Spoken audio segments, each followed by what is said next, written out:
Həkimlər belədir, həkimlər pisdir, həkimlər adam öldürür filan və s. Mən xəstəmə həyat tərzini başa salıram. Rəbbim onu səni elə yemək üçün yaratmayıb. Xəstəyə pəhriz yazırsan, deyir mən nə yeyim. Nə vəziyyətdir bu düşmüşük? Ağzını saxlamağı öyrənən sağalacaq.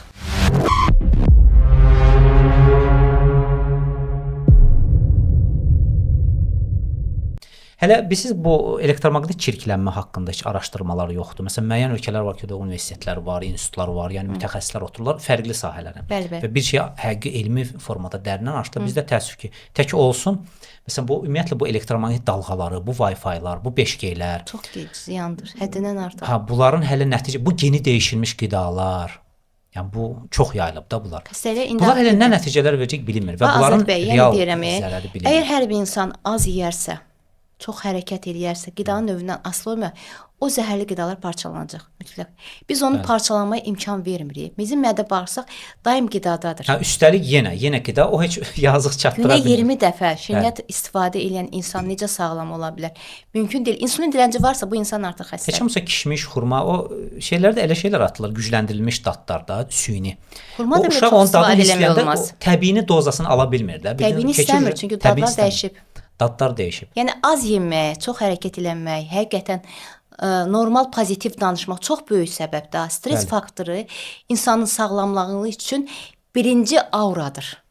Yəni o xəstəlik içəri buraxmamağa sənin artıq xarakterindən, sənin ətraf mühitin sənə təsirindən çox şey asılıdır. Sənin ətraf mühitin həlim insanlarsa, daim sənə pozitiv enerji verilirsə, sən onlara pozitiv enerji verirsən, sən onlara hərəkətindən bərəkətə səbəb olsan, onlar sənə mübadilə gedir də, informasiya mübadiləsi, aura mübadiləsi, xoş təəssüratlar mübadiləsi. O insan pozitivdirsə, onun adrenalini həmişə yüksəkdir. Onun əlavə adrenalinini kənardan axtarma ehtiyac yoxdur. Acı insan ətrafa acıdırsa, bütün orqanlara da təsir eləyir. Müsbət təsir edir.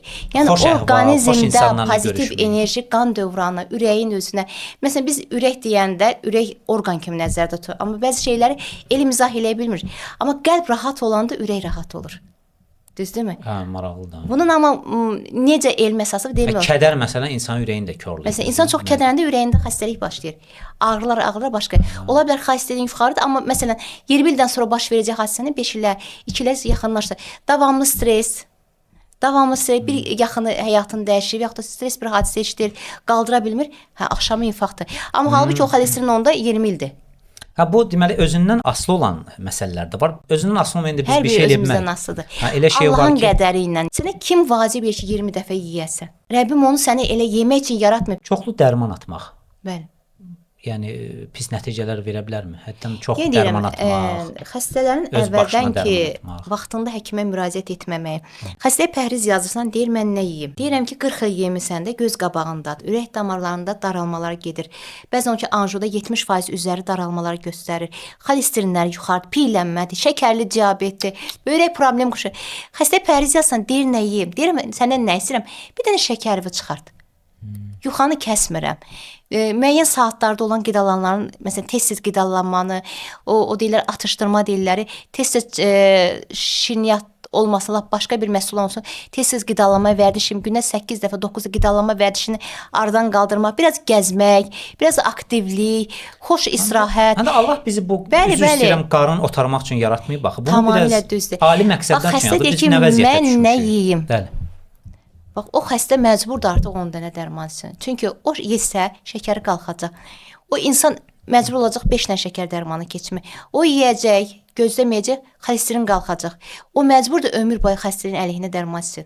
Bu da ola bilər yığılsın, o qədər çox da dərman atanda bədəndə yığılsın. Təbii ki, 10-15 il dərman içən insanların müəyyən əlavə təsirə çıxa bilər. Amma yenə deyirəm, onların çıxıb-çıxmama xəstənin həyat tərzindən asılıdır. O dərmanı içməsə xəstənin ölüm riski artır. Və yaxud ən azı yatağa düşmə riski, şikəst olma riski. Yəni o insanı məcbur içmək. Ya yemək kəsməlidir, tədricən o dərmanlar azalmalıdır. Çünki özü-özünü bu vəziyyətə qoyub da belə. Bilərəkdən yaxud bilməyərəkdən. Hətta bu halda da belə o müəyyən vərdişlərini tərk eləyə bilmir. Məsələn, biz deyirik, narkoman asılıdır. Bizdə də qidadan asılı millətik. Bəzi xəstələrdən qidanı bir saat ayıram, ona həyat tərzini başa salsın, qidaların əlavə təsirini, tez-tez qidalanmanın, tez-tez şirniyyatın istifadəsinin əlavə təsiri. Bəzən şəkərli xəstə gəlir, şəkər 300-ün üzəri. Mən ondan şəkər qidalarını çıxarda bilmirəm. Onsuz da yeyəcəm. Ha, şəkər güclü asılılıq yaradır. Yəni o deyir mənə ən güclü dərman yaz, ən güclü sistem yaz, amma mənim yeməyimə toxunma. Və bu tipdə psixoloji yeməkdən asılı olan, yemək maniyası olan Çox təəssüf ha. insanlarımız çoxdur. Bəli. O bir Nizami Gəncəvin şeiri yadıma düşdü. Deyir, nə yemək, nə içmək, nə də ki şəhvət, həyatın mənası olmasın gərək. Bəli, Yatmağı, yeməyi bu aləmdə sən atda öküzdə də görə bilərsən. Bəli, bəli. Yəni biz bu nə vəziyyətdir bu düşmüşük. Xəstə az yemək öyrənsə də kifayətdir Azad bəy. Xəstə az yemək istəmir. Ha, onu da istəmir. Xəstə məsələn bir oturma yarım buxanka çörək təbii ki, kifayət qədər böyükdür. Bizdə tükdən alınan addə var. O rəsmi məlumatdır özdə. Bəli, bəli. Onu qatlar elastik olsun. Elə droju bilmirəm o nə drojdur. Bəli, bəli. Çörək şirorobdur, yeyir vəbşə də o mədədə də. Məsələn, bax xəstələrin indi ən çox şikayətlərindən biri köpdür. Dərman unundan hazırda çörəklər bəzi yerdə satılır. Mən bəzi xəstələrə məsləhət elədim və 2 aydan sonra onların ümumiyyətlə köpü sağalıb. Köp yoxdur. Çörəyi dəyişdilər, belə deyim. Mən sadəcə deyim ki, çörək dəyiş. Baxıram başqa orqanlarda xəstəlik yoxdur. Qidasından çörəyi dəyişdim. Dəyirman unundan bişirmə müəyyən sahələrdə çörəklər var. O insana köpdən azad olublar. Və nəinki köpdən, allergiyadan azad olublar. Asma xəstələri sakitləşib. Yəni biz necədir? Həkimin, terapevtin vəzifəsi birinci növbədə xəstəyə diaqnoz qoydun, diaqnozu dəqiqləşdirdin, müayinə planı tərtib elədin. Tam xəstə artıq sənin nəzarətindədir. Müalicədə tək onu 3 dənə, 4 dənə, 5 dənə dərman yazdım, evə salmaq deyil. Mən xəstəmə həyat tərzini başa salıram. Yəni mən burada xəstələrim dinləyəcək də təbii ki, 1 saat elə o ki mən ondan danışıram. Gedir gəlir təzədən başa salıram ki, bunu mən Allahın izniyle bacardımsa, mən bir xəstənin həyatını xilas eləyirəm. Mən sizinlə razıyam. Amma xəstəni əldə saxlama prinsipi bax müasir tibbdə var. Xəstəni əldə saxlamaq lazım deyil. Xəstənin əldə saxlaması da onun özündən asılıdır. Sən də əgər bir həkimin yanına 5 il qapını döyürsənsə, həkimdə günah deyil, sənin özündədir. Sən riayət eləmirsən. Sən həyat tərzi dəyişmirsən, qidalama rejimini dəyişmirsən. Elə ancaq istəyirsən ki, sənə yaxşı dərman yazsın. Harda bahalı dərman var, o yazılsın. Xəstələr var. Məsələn, resept biraz ucuz olanda, az olanda, yəni belə tip xəstələr də var ki, bu nə müalicədir. Mən məsələn xoşuma gəlir ki, bahalı dərmanlar olsun. Düzdür, məcbursan. Eləsə var, çox yazmaqdan şikayətləyir. Çox yazır. Yəni məndə şükür Allah ki, illərlə, 10 ildən, 15 ilə gələn xəstələrimdir. Onlar mərhələlə gəlirlər, onlar xəstə göndərirlər. Ola bilər ki, mən az dərman yazıram, amma ağır xəstə, yataq xəstəsə, onu mən 3 dərmanla sağlaya bilmərəm. Yəni hər xəstənin ağırlıq dərəcəsindən asılı olaraq müayinə planı və müalicə planı var. Amma əksər hissəsi metabolik sindromdan gəlir, pillənmə, şəkər dirənci ən azı onlarda var, insulin dirənci, böyrək problemlər başladı və başlama və hazırda onlarla yanaşı olaraq artıq zob problemlər də başlayıb. Yəni xəstəyə kompleks yanaşmalısan. Onda xəstə amma səni dinləməlidir.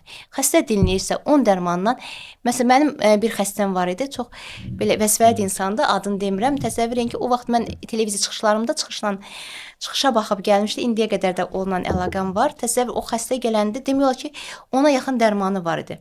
Neçədən insulinlər. O xəstə hazırda 2-3 dərmandadır. Gözəl də həyat tərzi, aktivdir, özünü gözəl hiss eləyir. Yəni belə xəstələr çoxdur. Kim riayət eləyirsə, xeyrini tapır. Hamı ona izah olunur. Əməlləməlidir, biraz məsuliyyətli olmalıdır. Yəni sağalmaq çətin deyil ha.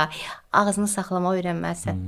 Ağzını saxlamağı öyrənən sağalacaq. Bir də bayaq dediniz, onun fikrimi deyim sizə ki, yəni doğrudan siz özəl yanaşırsınız. Hər insan individualdır da belə deyək. Bəli. Məsələn bizdə uşaqda həkim deyir D vitamini, D vitamini verdik, uşaq çox pis olurdu da, yəni qıcıqlanırdı. Biz də deyirik, tapa bilmirdik bunu. Axır başqa bir həkim bizə dedi ki, sizin uşaqda özəl D vitamininə qarşı nəsə şey var. Onu verməyəndən sakitləşdi. Yəni bəli, həkimlərdə protokol olur. Yəni siz demişkən gəldi qapıdan elə yazdım, getdi. Yox, bu ümumiyyətlə xəstəni tanımaq. Amma məsələn, belə bir sual da olur da bəzən xəstələrdə. Niyə 5 həkimin otağına girən 5-də başqa bir şey deyir? Hələ nasıl sual vermək istəyirəm. Xəstələr bəzən. Bu xəstələrin elə. Məsələn, süni intellekt bu dəqiqə hazırda inkişaf edir və ola bilər ki, gələcəkdə süni intellektdə müalicədə iştirak eləsin. Terapevt müayinə olundu, baxıb müalicə yazdı. Yalnız süni intellekt hamıya eyni yanaşacaq. Bu sünilikdə düşünmə tərzi yoxdur. Protokol yerləşir, qastritdə bu müalicədir, ürəkdə bu müalicədir, standartdır. Yəni bəzi xarici ölkələrdə işləyən həkimlər də belə yanaşır. Məsələn, qastrit yazılıbsa, standart protokol olsa 3-4 dənə dərmandır. Böyrək çaşması standart 3-4 dənə dərman. Amma bu kompleks yanaşa bilmirlər. Bu da düzgün deyil. Hər insan fərqlidir axı, yox. Hər insan individualdır. Hər insanın əsas xəstəliyin yanaşı xəstə. Elə olur ki, 4 xəstəlik hamısı kəskin şəkildədir. Sən o dərmanları elə seçməlisən ki, məsələn, bir xəstəliyə hər arasına ayrı dərman yazsa, sənin 20 dənə dərmanın olacaq. Amma o 4-5 xəstəyi birləşdirib kompleksdə onu sən 5 dənə dərman içində salmalıdır. Onu düşünüb tapmaq olar. Bəli, buna illərin təcrübəsi lazımdır. Bu da istərsiniz hər həkimdə fərqli olur. Ona görə sənin reseptlərin hər həkimdə fərqli olacaq. Mexanizm eynidir. Hərəmizin yanaşma tərzidir, hərəmizin işləmə prinsipidir. Hər bir həkimin baxış bucağı var, amma eyni yazırığa.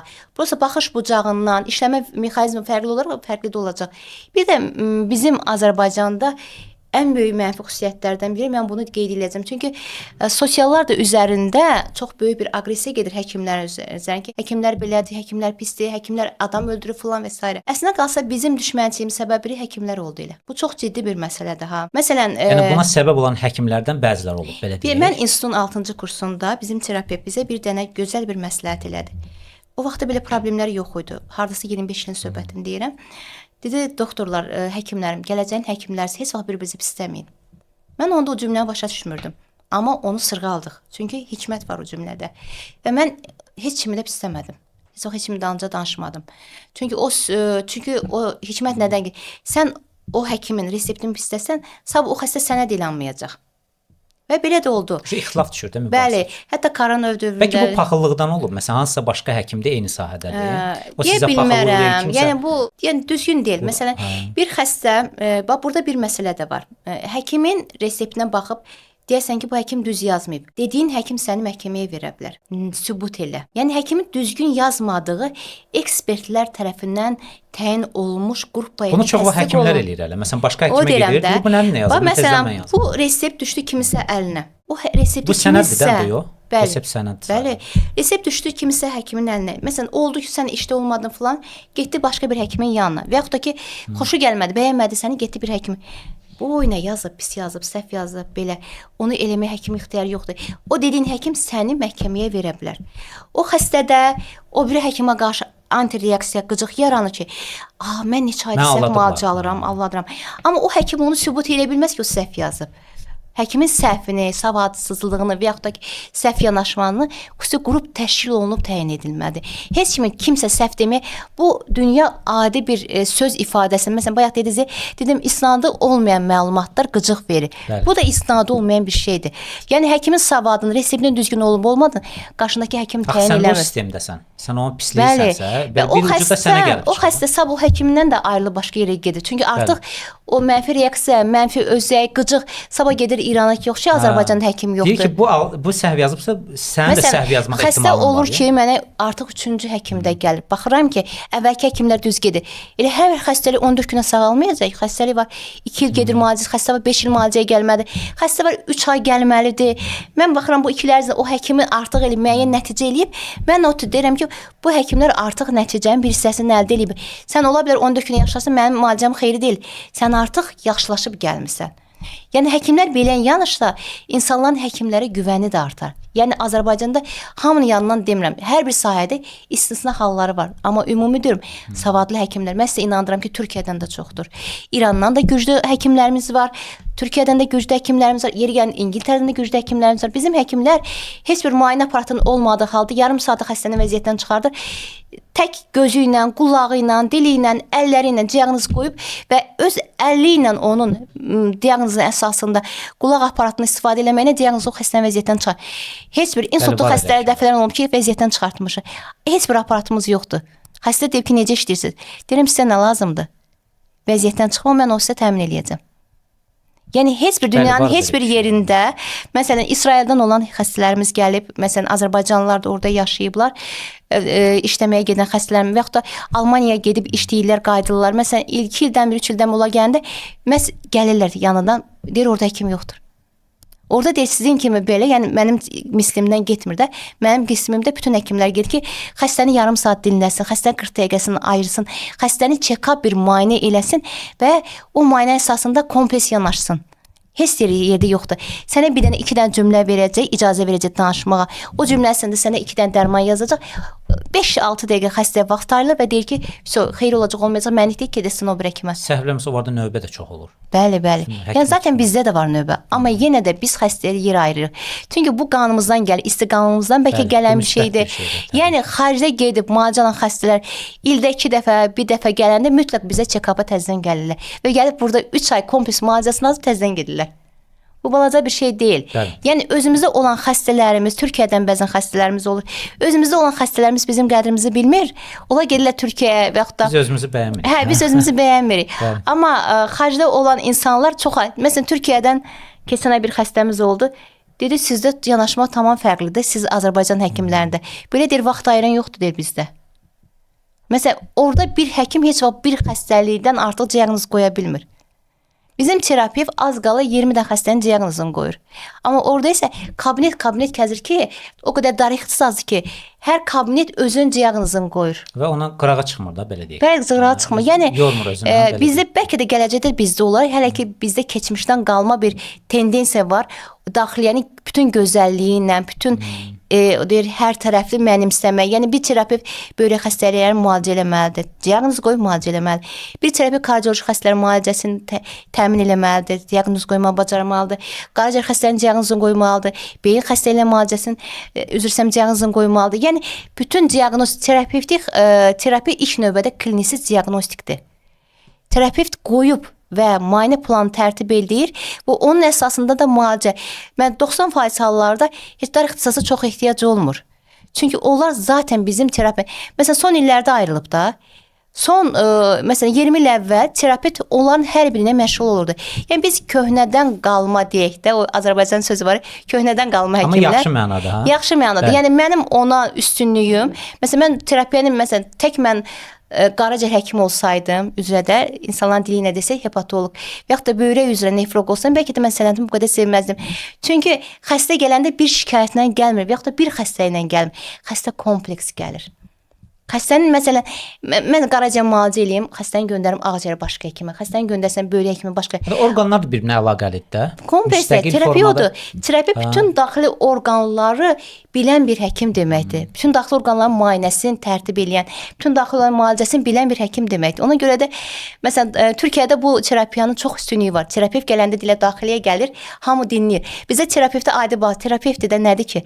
Amma terapevt olmasa, terapevt düzgün müalicə tərtib eləməsə, xəstələrin əksər hissəsi ilə reanimasiyalı olur, cərrahi olur. Yəni ilkin növbədə terapevtin düzgün yanaşması və müalicələrin tərtib olunması əhalini gələcəkdə reanimasiyadan və cərrahiyyədən qorunur. Terapiya tibbin bazasıdır, özəyidir.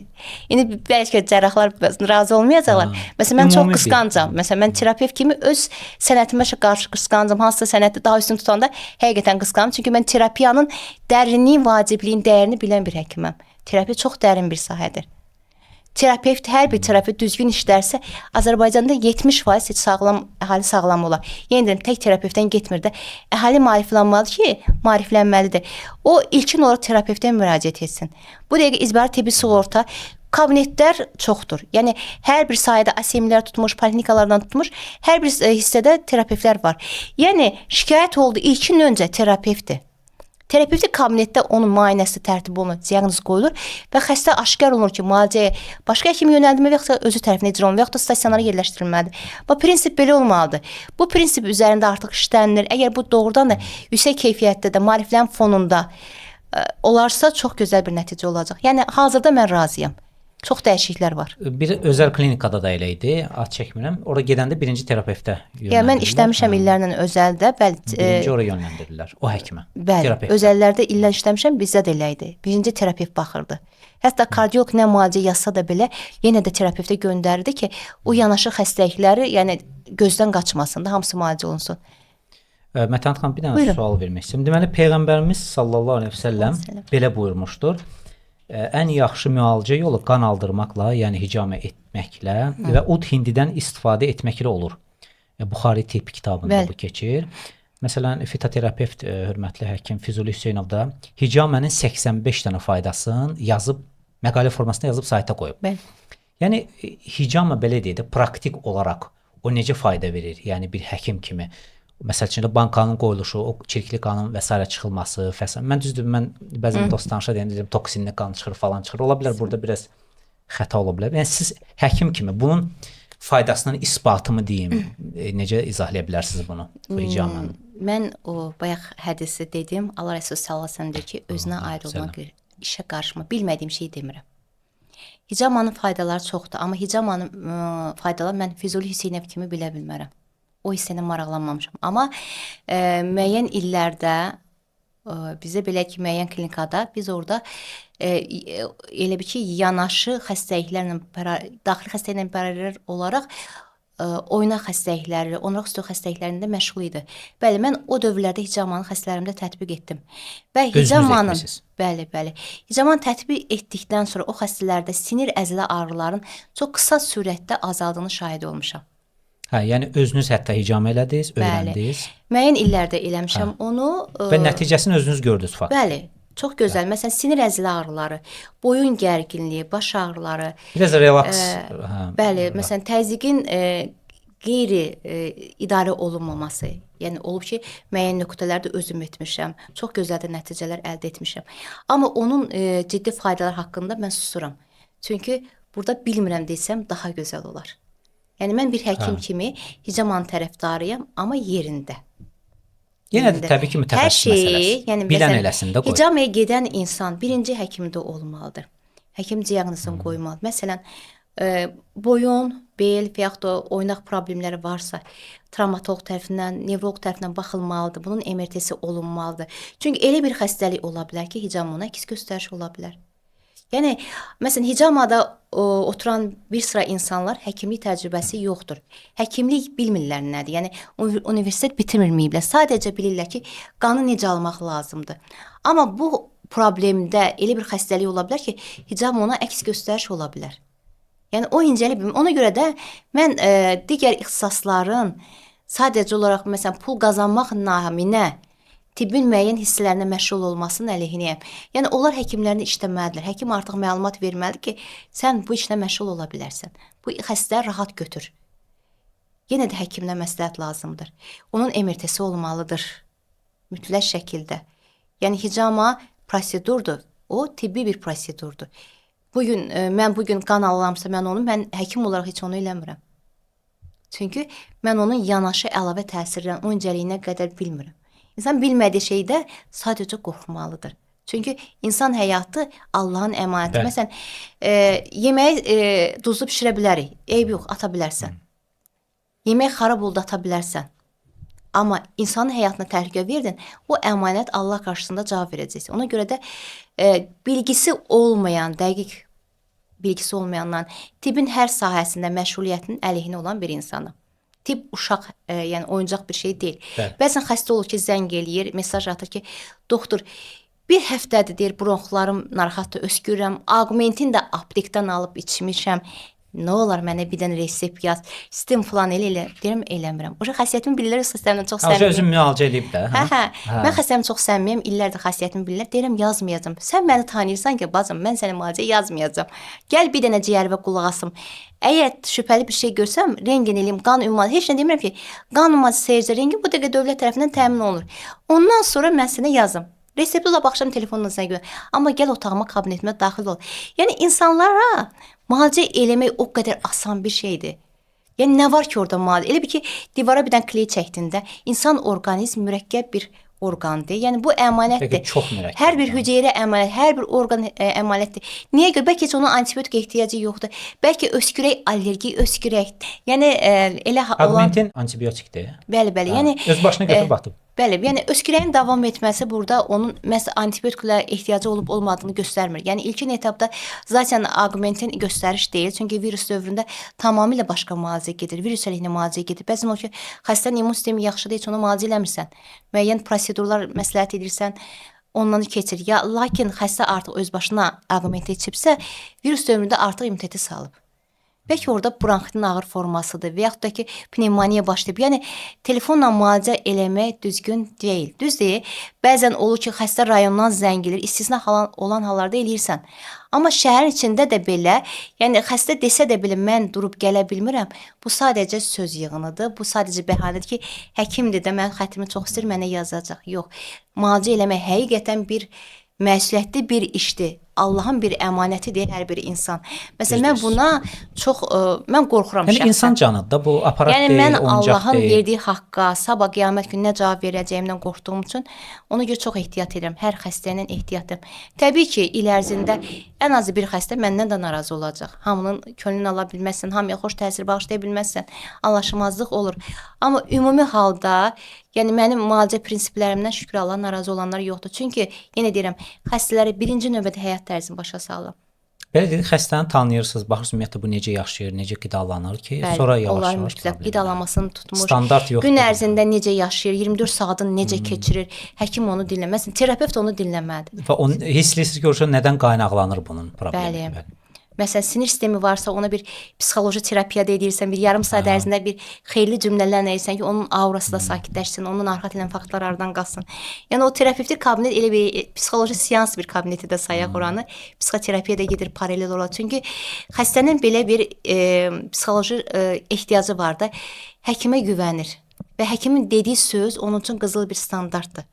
Bəli. O əgər xəstə ilə onun elə bir kontaktı yaranarsa həkim, o xəstə artıq sağalmış sayılır. Elə belə xoş danışanda, pozitiv, yaxşı olacaq falan, xəstə çox rahatdır. Amma bəli, xəstə həkimin otağından xəstə gülə-gülə çıxmırsa, həkimin problemi var. Yəni xəstəni acılayasan, 2 dəqiqə yola verəsən də, nə var, nə yoxdur. Sadəcə elə ki, baxmamaq istəyək kim ki, gəldi, tez bunu yazım göndərim. Yox, xəstə özünü rahat hiss eləməlidir.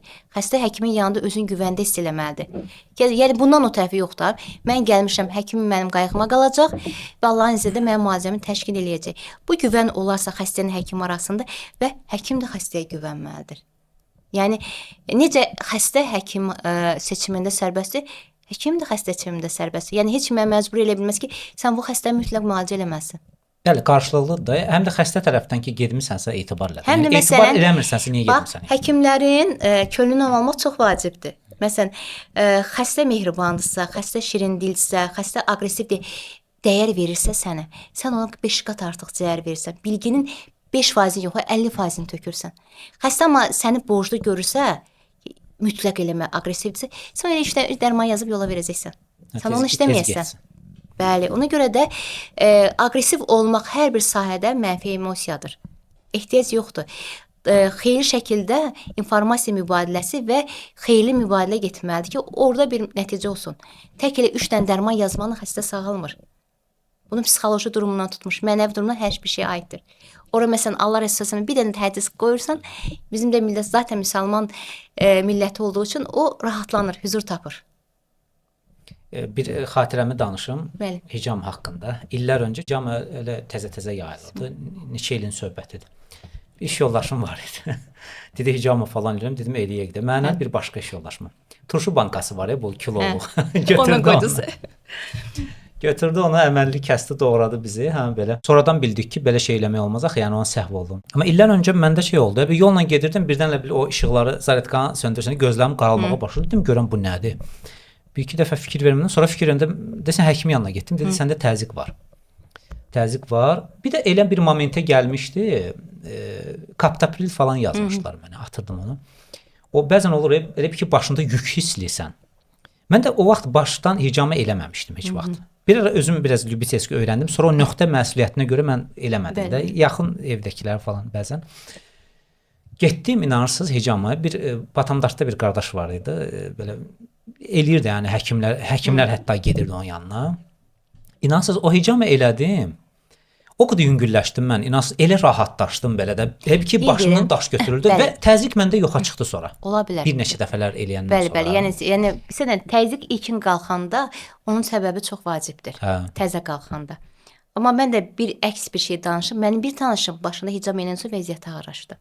Yox, təbii ki, yəni deyirəm, ümumiyyətlə müayinə olunmalıdır. Bəli, müayinə olmalıdır. Bəlkə qanunda keçici xəstəliyi var. Göstəriş olmalıdır. Yəni o insan o hicamadan sonra ömründə heç vaxt hicam elətdirmədi. Çünki o cürə ağır vəziyyətə düşdü o insan.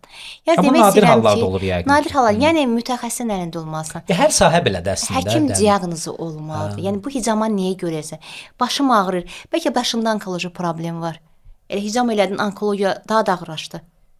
Və yaxud da heç bir xeyir olmadı.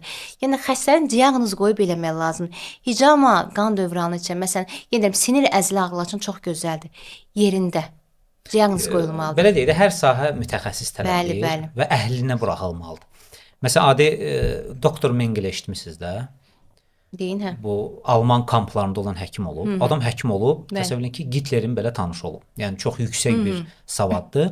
Amma adam elədiyi cinayətlərə baxırsınız, məsəl üçün də nə qədər əkiz uşağı, məsələn götürürdü uşaqları, tutaq ki, orqanlarını birləşdirirdi. Deməli, təsəvvür edin ki, əsirlər üzərində əməliyyatlar edirdi.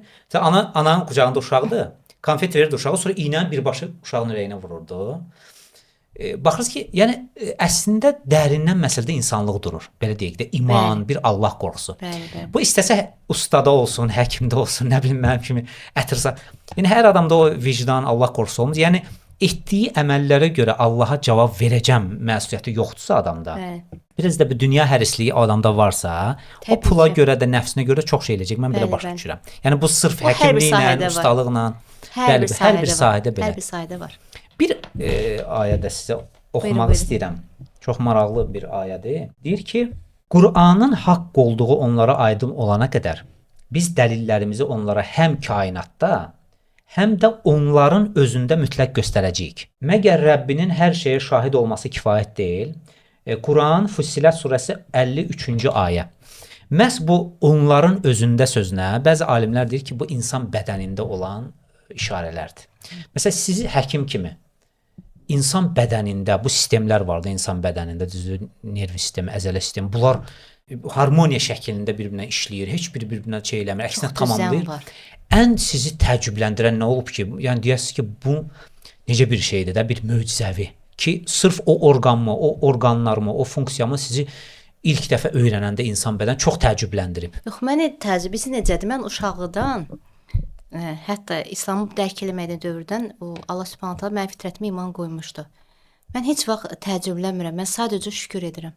Çünki bu düzəni görüb şükür etməmək çox düzəndir. Bax, özümüzdə iki gözün quruluşu, burnun ortada qalmağı, dodağın bir nədən olması, gözün biri olmasa gör biz necə həm xarici görünüşdən çox eybəcə bir formalar, həm də görmə sahəmizə təsir edir, müəyyən işlərimizin maneəsinə səbəb olur.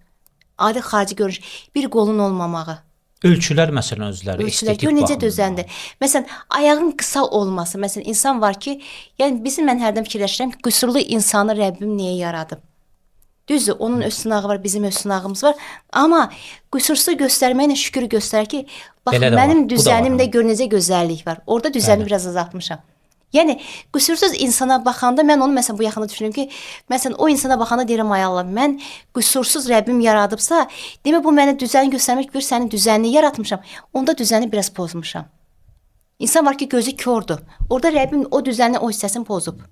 Onun talihidir, qədərdir. Amma biz ona baxıb onda bu işarələrlə bir şükür eləmək ki, ilahi ədalət, ilahi təqdir. Yəni Rəbbimin düzəninin olması həm bizə şükrü verməli ki, biz elə deyilik. Həm də Allahın işarələri ki, mən istədiyimi edirəm. Bəli. Məsələn, mən həm də bir müqayisə var. Bəli. Bax, ona müqayisə orqanlarda da təsəvvür. Məsələn, mən niyə görə terapiyanı sevirəm? Terapiya orqanlar arasında olan düzəni öyrənən elmdir. Harmoniyanı. Məsələn, mən əleyhinəyəm ki, məsələn, xəstə ancaq kardioloq da olsun, birinci nefroloq da olsun və yaxud da başqa mütəxəssislər. Çünki o düzəni o həkimlər görməyəcək. Bədən kompleks şəkildə fəaliyyət göstərir. Onlar ancaq məsələn kardioloq ürəyin düzənini bilir. Nefroloq böyrəyin düzənini bilir. Qaraciyər həkimi qaraciyərin düzənini bilir. Belə deyək də, bəlkə ürəkdə olan o problem qaraciyərdən köklənir. Ürək həkimi sırf ürəkdən baxsa ona, onu görməyəcək. Amma terapevt orqanların düzənini görür. Bilir ki, bu hardan qaynaqlanır bu problem. Orqandır. Məsələn, Azərbaycandır, bunun məsələn bir neçə şirkətlərdir, bu yoldur. Məsələn, orqan sistem deyilədir. baş Mexanizmdir. Mexanizmdir. Ürəyin öz mexanizmi var, qaraciyərin öz mexanizmi var, böyrəyin öz mexanizmi var. Burada aparıcı orqan hansıdır? O qan damar yollarıdır. Məsələn, bağırsağın traktıdır, qida borusundan ağızdan getmiş traktdır. Onlar mexanizmi bir hissə. Elə bir sən saatla işləyirsən də, düzəni izləyirsən. Saatın əqrəbinin hansı hissəsi xarabdır? Bax, hər öz üçün. Məsələn, mən deyirəm, mən məsələn həkim kimi yox, mən özüm usta kimi baxıram. Hər orqanın düzəni, qan damarlar, hüceyrə.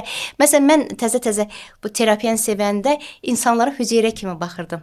Həqiqətən hüceyrə yığını kimi baxırdım, dedim ki, qaraciyər hüceyrəm falan bu insanda qaraciyər hüceyrənin falan şeylər çatmır. Ona görə bu hissə bu dəqiqə zədələdi. Yəni o qədər onu sevməyə başladım ki, bir rəssam kimi başladım orqanı oxumağa. Bu ürəyin bu hissəsində bu hüceyrələrin funksiyası çatmır. Yəni orqanlar hətta hüceyrə səviyyəsində başladım görməyə. Məsələn, mən baxanda Azad bəyi görmürdüm, onun orqanlarını görürdüm. Çünki artıq məndə o vərdişə keçdi. Dərinə girmişsə belə. Bəli, o düzən mənə orqan düzənli işləməyinin bu hansı düzən orada pozulub, bax, həkimlik odur ki, sən pozulmuş düzəni tapırsan. Ki sən onu bərpa eləməzsən ki, digər sistem roluna gəlsin. Ona görə həkimlik başdan ayağa Allaha belə o düzənli görmək üçün bir şükürdür. Bu böyük nemətdir. Yəni bunu istəsə də bəzən ateistlər deyirlər, nə var ki, burada falan şey özündən əmələ gəlib, onda deyirəm, özündən əmələ gəlibsə düzə doğulardın da. Özündən heç nə əmələ gəlməz. Heç kim deyə bilməz ki, heç kim nəsə inkar eləyə bilməz ki, biz düzədən inkişaf edib insan olduq. Onu sübut eləyə bilərsən, inkar eləyə bilməz. Çünki o isnadı olmayan bir fəlsəfə bir şeydir. Fəlsəfə də nədir? İsnadı olmayan gözəl danışıq qabiliyyəti. Atıblar ortaya. Ortaya atıblar başqa bir şey. Yəni isnadı olmayan bir şey yoxdur. İsnadı olmayan bir şey yoxdur. Hətta məsələn ateist həkimlər də belə cərrahlar o ki, savadlı cərrahlardır, yüksək cərrahlar. Dini deyəndə ki, heç Allaha güvəni yoxdur, inam yoxdur. Onlar belə əməliyyata girəndə tam əmin ola bilmirlər. Xəstəyə yazdırırlar ki, yəni əməliyyatın gedişatında hər şey ola bilər. Qol çəkdirirlər. Yəni onlar belə özünə güvənlidirsə, niyə o qolu çəkdirirlər? Əgər sən öldürməyəcəyinə tam əminsənsə, niyə o qolu çəkdirirsən? Deməli, ilahi təqdirə hamımız tabe. Allah Subhanahu taala o xəstəni oradan dirildəcəksə, sənin cərrahi əməliyyatın əla keçəcək. Diriltməyəcəksə öləcək. Sən əgər desən ki, yox, bunu mən eləyirəm, ilahi Allahdan aslı bir şey deyil, sən onda o qolu çəkdirmə ona. Ona görə də müsəlman olmaq İslamda mənim üçün böyük nemətdir. Və həmişə də bir qorxu var. Məsələn, yəni bu böyük də bir, həm də böyük bir məsuliyyətdir və imtahandır. Məsələn, xəstələr olur ki, indi şükür Allah az olub qoymuram da, dəfələrlə başa sallam, olmur. Məsələn, əllərin şəfalıdır və yaxud da ki, sən elədin, deyirəm, yox. Heç vaxt demin. Məsələn, deyir ki, səni deyib gəlmişəm. Çox böyük küfürdür. Deyirəm, Allaha deyib gəl, yoxsa Allah mənim əlimdən sənə cəza verir, mənə də cəza. Mən sən razı olsam, sənə də cəza gələcək, mənə də. Deyirəm, Allaha deyib gəlmişəm, Allah sənin səbəbi salsın. Bəli. Yəni mən burada azacıq da olsa özümə güvənsəm o müalicənin xeyri olmayacaq. Və yaxud da Allah mənə cəza eləmək üçün müalicənin xeyri verər, mən küfrə düşərəm. Yəni həm də müsəlman olaraq böyük bir sınaqlı bir şeydir. Yəni mən illərlə bunu özümdə analiz eləyə ki, mən bu küfrə düşməyim. Həmişə dua edirəm ki, mən acizəm. Çünki o qədər ağır xəstə bəzən götürür ki, yəni bilirsən ki, hər an bu insana nəsə ola bilər. Onda acizliyimi lap hiss edirəm ki, deyirəm, ya Rəbbim, sənin iznin olmasa heç nə ola bilməz. Çünki Rəbbim nə deyir? Qulum mənim haqqında necə zəndəsə mən oyam. Deyirəm, Rəbbim, sənə həvalə edim, o xəstə salamat çıxsın da. Həm də məsuliyyət deyirsiz, böyükdür bu xəstə çox üstündə. böyükdür. Yəni mən orada acizliyimi hiss edirəm ki, yəni bilirəm ki, onu o durumda yaşadan Allahdır. Həkimli cəhətdən bilirəm ki, o indi yaşama mümkün deyil. Amma Allahın istəyindən o yaşayır və onu da belə görsən ki, hə, bu ilahi hikmətdir. Bu işarələrdir ki, Rəbbimin izni ilə dirildən ölüdən Allahdır. Bəzən elə ağır xəstə, elə analizə yuxarı olur ki, deyirsən ki, bu insan ayaq üstü necə gəzir? Analizlər dəhşət çıxır. Halbuki ondan ağır, yüngül xəstə yataq xəstəsidir. Yəni, hər şey istəsən də belə tək fiziologiyanın, elmlə izah elə bilmir. Amma ilahi hikmətə dayananda sən hər şeyi o kitab rəfində necə kitabları yerinə qoyursan, məsələn, bu tövhiddir də artıq, sən artıq yerinə qoyursan. Məsələn, mən tövhidi başa düşəndə həyatımda olan hər bir hadisənin rəfi oldu artıq. İnsan öz yerində bilir, hər bir şeyini bilir. Bəli. Yəni, dozalar oturur da. Bəli, Allah bizim xalqımızı İslamı gözəl şəkildə başa düşüb, dərk nəsib etsin. Əgər bizim xalqımız İslama qayıdarsa, düzənimiz bərpa olacaq. Bu olacaq artıq xalqın düzəni, birgəlik olacaq. Siyasi problemlər, kimisə kənardan müdaxiləsi, narazılıqlar falan şeylər hamısı təcə. Həkim xəstəmə hamısı ortada insanların Allahı anlamamasına görə. Allahla bağ varsa hər şey düzələcək. Bəli, Allahla Yəni insanlar münasibəti bir-birində yaxşı günah olsun. görürlər, amma insan heç biri bizim dövrdə insanlarda belə bir şey, heç kim bir-birində günah görmür. Yox, özündə günah görmür. Mütləq kimsə günahkardır onun həyatında. Problemin həlli də qırağdırmaqdır. Amma hər bir insan özü ilə məşğul olmalıdır. Hər bir insan tək dünyaya gəlib, tək gedəcək və hər bir şeyə görə sorumlu tək özüdür. Elədir. Ona görə də Cavab verək. ilahi ilə bağın olmaması, dini bilgilərdən uzaq. Məsələn, bəzən deyirlər, məsələn, İslamda olmaq, müsəlman olmaq və yaxud da hicab taxmaq xurafatdır və yaxud da geri qalmışdır. Xeyr, yox. Yəni mənimlə işləyən, illərlə məni tanıyan bu cümləni deyə bilməz. Rəbbimin Allah Rəsul səsəm öyrətdiyi birinci kəlmə nədir? Oxu. Bəli. Yəni İslam dini oxumaq, elm dinidir. Daim üzərində işləmək, daim qabağa getmək. Yəni ən birinci alimlər hamısı İslamda olub. Elm İslamdan olub. İlk universiteti açan müsəlman mədəniyyət xanımdır. amma onu qəsdən gizlədirlər ki, amma indi ki sən İslamdasansa çox belə qəribə bir gülməli bir cümlə də var. Millət deyir, Marsda oturur siz İslamla. Yəni səni Marsda oturmaq ki, nə mane oldu ki? İslam mane oldu. Har uçursan uç da. Yəni ilk uçan adam da müsəlman oldu. Aviasiyanın atası. Söhbət ondan gedir ki, yəni müsəlman, həqiqi müsəlman öz üzərində işləyir və Allah yolunda o elmi xərcləməyə özündə missiya hiss eləyir. Müsəlman məsuliyyət deməkdir.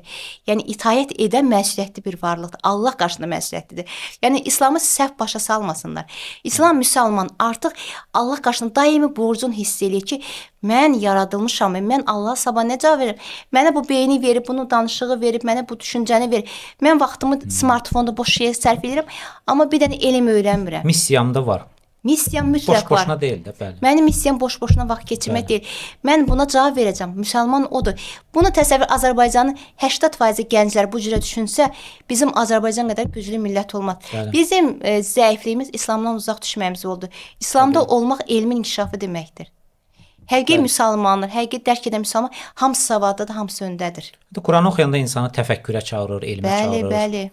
Peyğəmbər sallallahu əleyhi və səlləm deyir ki, hər bir müsəlmanın elm almaq ona vacibdir. Mütləqdir. Həm Quranı bilikləri elirsən ki, sən azmayasan, Allah yolunda düzgün olasan, kənardan da olaraq sən dünyada olan bilikləri əldə edirsən ki, təbii ki, insan hamını, məsələn, mən həkimdən kənara çıxa bilmərəm. Mənim gücüm bura qədərdir və məcbur da deyiləm. Boş-boş informasiya yükləyim. Müəllim öz informasiyasına yüklənir. Sizin öz informasiya bazanız var. Məsələn, deyirlər IQ-su filandır. Mənə maraqlı deyil ki, tarixdə nəsə oldu və yaxud da ki, coğrafiya olsun, nəsə baş verir. Gözəl görsə, gözəl bilsə kifayət. Mən ölçmə cavabı, mənim IQ-m özümə aid olsun. Yəni o hər öşün öz sahəsində bacardığı qədər mükəmməliyə can atarsa, orada inkişaf da gedəcək. Əlbəttə ki, peşəkar olsa, başqasının işinə qarışmaz. Bəli. Bir dənə də söz deyim, o həqiqətən insan bədəninə baxanda o damar sistemi, o bəzən olur, bəzi ateistlər hətta o vaxtı, indi düzdür bu qulaqlıqlar şunursuzdur. O şnurları qarışdırır da adam. Hətta öz adamı qarışdırır. Bəlkə o belə deyək də Allahı inkar edənlər belə bəzən onu qarışdırırlar. 2 dənə şnur da onu qarışdırırlar. Sonra başlayırlar açmağa əziyyət çəkirlər də məsələn. O bizdə də olub belə bir şey. Halbuki bu qədər damar, hansı ki dünyanı işdə fırlatmaq olar.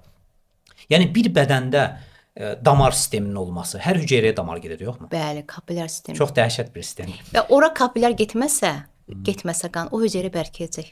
Çox maraqlıdır. Mütləq ora kapillər getməlidir. Hər bir hüceyrəyə qanın getməsi, bu damar sistemi, əzələ sistemi, hormonal sistem, düzdür? Səhv saymıram. Bax, damar sistemi, kapillər sistemi, sinir sistemi, yəni sinir sistemində damarlar formasındadır, liflər formasında. Yəni hər hüceyrə həm bir damarla qan alır. Bir damarla venoz qanları verir, çirkli qanı. Yəni mübadilədə istifadə elədir. Məsələn, təmiz qan gətirir hüceyrəyə. Bu hüceyrə özünə lazım olan bütün metabolizmi keçir, enerjisini, hüceyrənin divarını, təzə hüceyrə divarda, hücrənin divarını istehsalına lazım bütün maddələrin istehsal edir ki, bu hüceyrə normal olsun. Özündən lazım qarmonlardır, metabolizm nə lazımdır istehsal edir, amma lazım olan məhsullar əmələ gəlir. Onu artıq venoz qandan verir. Və Bunun da sinir lifləri olur. Hər hüceyrəyə çatan sinir lifləri. O liflər də ayrı gedir ha. Təsəvvür edirsiniz. Hər bir Əlavədə hüceyrəyə. limfa sistemi var. Yəni daha zərər məhsullarının atılması üçün onların da öz növləri var da. İmmun sistemidir, başqa şeylər. Yəni bunlar düzəndir. Yəni bu mümkün deyil ki, orada biri pozulsa, Super sistemdir də. hə, unikal sistem. Bunun biri pozulsa, sistem zəifləyəcək. Yəni məsələn deyirlər, bir əldə problem varsa, mütləq şəkildə digər orqanlara zərbə vurur. Bəli, bir əldə problem olandan sonra istəsəmi digər hissələrə biləkdən tutur. İndi ətraflarda belə ki, Rəbbim elə yaradıb ki, şikəst eləməmək üçün çox asılı eləmir. Amma məsələn qaraciyər xəstə olarsa, mütləq şəkildə əvvəl-axır ürəyə, böyrəyə zərbəsini vuracaq. Böyrək uzun müddət xəstə olarsa, çaşmazlıq versə, ürəyə, qaraciyər. Yəni o sistem qan dövranı elədir ki, ağciyərdə problem varsa uzun illər ürək, qaraciyər, böyrək. Yəni o sistem zaman lazım ki, bir müddətdən sonra hamısı sıradan çıxır. Yəni birində başlayan problemi oradaca həll etmək lazımdır ki, o artıq bütün düzlənmə olmasın. Bir də Rəbbim kompensasiya yaradıb da. Yəni insan xəstələndə bir müddət onun hələ ehtiyat bazası işlənir. Özün qorumaq üçün müəyyən dəyişikliklər yaradır. Yəni Rəbbim eləyər, hətta qaraciyər bəzən ki, 20 il müəyyən problemləri özü örtbasdır eləyir, özü müalicə eləyir, özü dəyişiklik eləyir, özü bu super sistem deyil, nədir bəs bu? Ha? Yəni amma görür ki, artıq insan reaksiya vermir. Getmir həkimə. Həkimə getmir. Müalicə eləmir. Hop çökür. O çökən kimi digər sistemlərdə başlayır şey eləmək, pozulmaq. Ona görə də Super o adaptasiya dövrü çox vacibdir ki, həkimə gedəsən. Yəni o uzun müddət çəkə də bilər ki, amma o artıq çökəndə artıq sirrozla gəlir xəstə.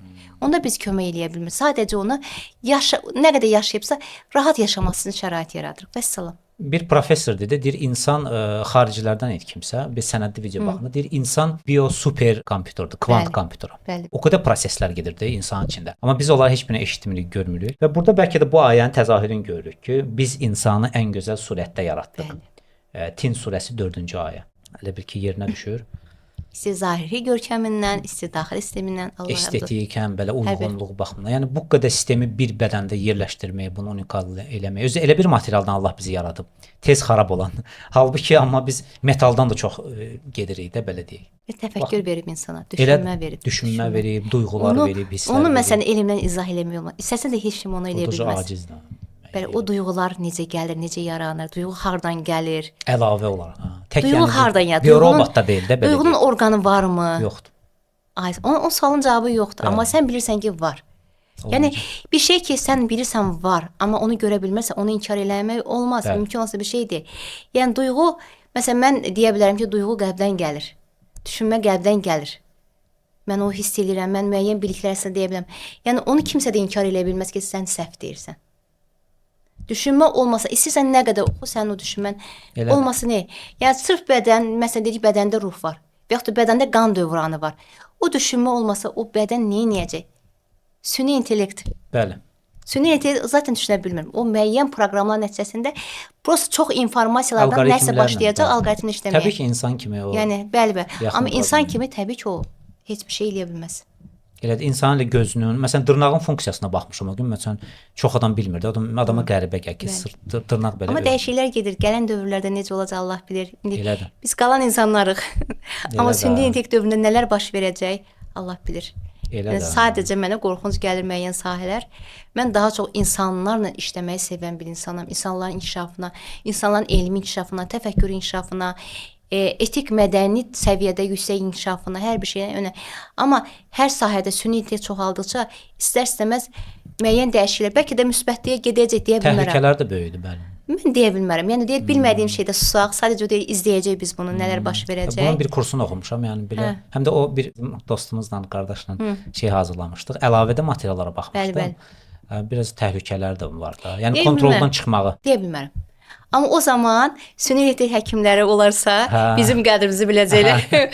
Orada artıq sən səhv yazırsan sözünü deyə bilməzlər. Onu süni intellekt qəbul belə eləməyəcək. Təbii ki, bu zarafatdır, hər şeyində olmalıdır. Mən xəstəmi ümumiyyətlə çox zarafat da sevirəm, şənlik sevirəm, pozitivlik. Çünki həkimdən xəstə pozitiv enerji almalıdır. Otağa gələndə üzü gülməlidir, çıxanda üzü gülməlidir. Onu olmasa, xəstə necə də olsa, bəzən yaşlı insanlar gəlir, belə aqressiv olurlar, deyingən olur. Çünki ağrı o qədər çoxdur ki, deyinirlər, qaş qabaqlı olurlar. Amma deyə gülə-gülə bir də görsən qaş qabaqlar başlayır açılmağa. İnsanın özünə xoş gəlir ki, hə. Pozitiv əlbəttə. Allah əsasən nə deyir ki, deyir gülmək də belə sünnətdir də, sədaqədir. Sən gülürsənsə, onda o gülüşü yarada bilsənsə, həmd olsun. Yəni sədaqə o da deməkdir ki, sən cibində pulla verirsən. Sədaqə xoş rəftardır. Yəni, bir hədisin tətbiqi görün dünyamızı necə gözəlləşdirir. Din qardaşının belə bir hədisdir. Üzünə gülümsəmək sədaqədir. İmmunitetimizi artırmaq üçün bir qısa yollar nəsə deyərdiniz? Az yemək, bayaq dedim. Az yemək. Az yemək həqiqətən immuniteti qaldırır. Stres çəkməmək. Onda oruc da immuniteti qaldırır, düzdür? Bəli. Mən deməli illər öncə təzə bu interval aclıqları icra eləyəndə xəstələrdə nə gördüm? İmmunitet sürətlə qalxmağa başladı. Və mən o dövrdə də belə koronanın ilkin dövründə immun sistemi özümün hamı tanıyır məni. Xəstələrim də bilirlər ki, mən tez xəstələnirəm. İmmun sisteminin uşaqlıqdan zəif olan bir insandır. Amma korona dövründə mən bu pərsləri özüm araşdırdım. Həmişə də hər şeyi birinci öz üzərimdə eləyirəm. Yox ki, korona mən pərsə başladım bu interval pərslərinə. Bir aydan sonra korona başladı. Mən adi qripdən kontaktda xəstələnən insan, mən koronada xəstələnmədim demək olar ki, cəmi bircə dəfə. Aktiv xəstələnməm olmadı, o da bir həftə sadəcə ayaq üstü rahat keçirdim. Yəni demək, mən o dövrdə yəqin ki, səbəb olaraq bir elmi özümdə düşündüm ki, bu mənim immun sistemimi boşa qaldırdı. Lazım olmayan məhsulları çıxartdım. Çörək məhsulu da, şəkər məhsulları da, tərəvəz üstünlüyü verdim, suya üstünlüyü verdim və hərəkət üstünlüyü verdim. İmmunitet qalxdı. İmmunitet həqiqətən çox aktiv hərəkət etmək, sağlam həyat tərzindən gedir söhbət, az yeməklə, bir də su qəbulu mütləq ən azı.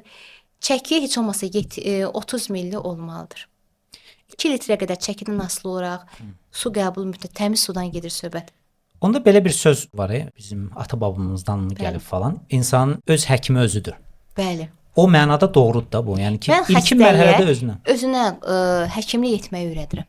Həkimlik nədir? Müalicə etmək. Bəli. Müayinə etmək. Yəni müayinəni edib ona bunu necə qoruyacaqsan, necə sağlam olacaqsanı öyrədirəm. Amma öyrənəcək, ya xoşu gəlir ki, məsələn 2-3 aydan bir gəlsin, onun həkimi olsun, ya da ömür boyu həkimə müraciət etməsi. Seçim xəstənin özündədir. Hər bir insan sərbəst seçimə malikdir.